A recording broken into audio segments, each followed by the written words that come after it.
ये पियाज गाजर टमाटो धनिया कंचा लंका अदा रसुण चुन चुन कर काटी देछि काटिया प्रिपरेशन पूरा हो जाइछि। सकाळर मॉर्निंग रूटीन जदि कहबा समस्त घरे एकदम व्यस्त था समस्ते तो आम सब चेष्टा करती जे केमिति क्विक आ एकदम इजी रेसिपीटे हो छुआ मैंने भी जमी खुशी रे खाईदेवे। तो सेमितिका किसी रेसिपीटा आज आज मु पनीर भुर्जी बनैबी जोटारे बहुत सारा वेजिटेबल देछि आ पनीर जेहेतु हेल्दी तो बिना आपण टेंशन रे छुआ मानक पई बनै कि दे पारिबे लंच बॉक्स हो कि टिफिन बॉक्स हो। तो चलतु आरंभ करने पूर्व को समस्त अनुरोध जदि आपण मो चैनल रे नुआ ताले चैनल टी सब्सक्राइब करंतु वीडियो टी को लाइक करंतु। देखंतु समस्त बहुत एफर्ट लगे कि वीडियो बनाती जदि आपण को रेसिपीटी भल लगे ताहले लाइक करदेबे। तो जमीती आपण देखिले 2 चमच तेल दे देइथिली जीरा फुटीगला आमर कंचा लंका अदा रसुण छोट छोट काटी देइथिली बस बेसी ब्राउन करें तापर पियाज को भी बेसी ब्राउन करें तापर गाजर को टिके भाजी देला टमाटो दे देइछि तापर लूण आ हलदी दे देइछि। मुझे बेसी खाली लूण हलदी नहीं आपड़ चाहिए आउ कौन जदि आपड़ कोई पसंद गरम मसला धनिया जीरा पाउडर ये सब टिके नहीं पारिबे।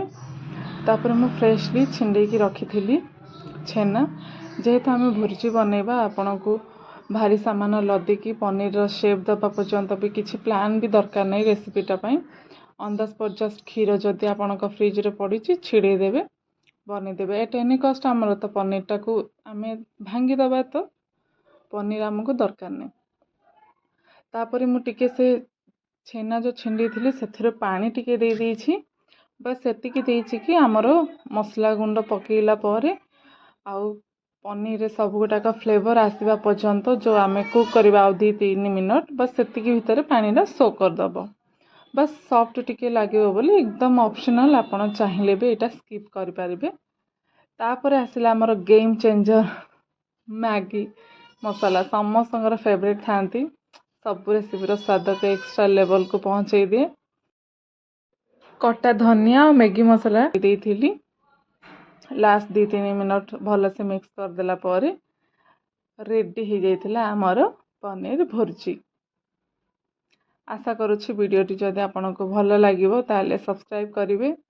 तापर मु टिके प्लेटिंग पई एठी काटी दउथिली अनियन तो मोर हस्बैंड अच्छा कैमरा रे मु तांका सहित गपी गपी काटुछि तो सब गुड़ाक एमती लेयर लेयर कला पड़े एकदम शेफ भाया फिलिंग हो जा सत कहूँ माने से वीडियो केतिकी लोक देखुंती नहीं जानिनी बट एक्चुअली जानी कारण मोर व्यू केतिकी आसी मु तो जानी ही बट एमती शूटिंग टाइम रे ना ओ माय गॉड कौन कह आपन को फीलिंग्स एकदम को 5 स्टार होटल शेफ भाया लगुच। तो सर्विंग टाइम रे जब प्लेटा भल देखा जाए ताले खुशी हो जाती छुआ माने हो मो मिस्टर तो मुझे टिके स्टाइल मारिकी करने को चेष्टा करी मैं तो थक गई बिल्कुल नहीं एकदम इजीली हो जाइथिला। तो आपण भी बनातु खातु आ कमेंट रे जणेबे केमिति लागिला।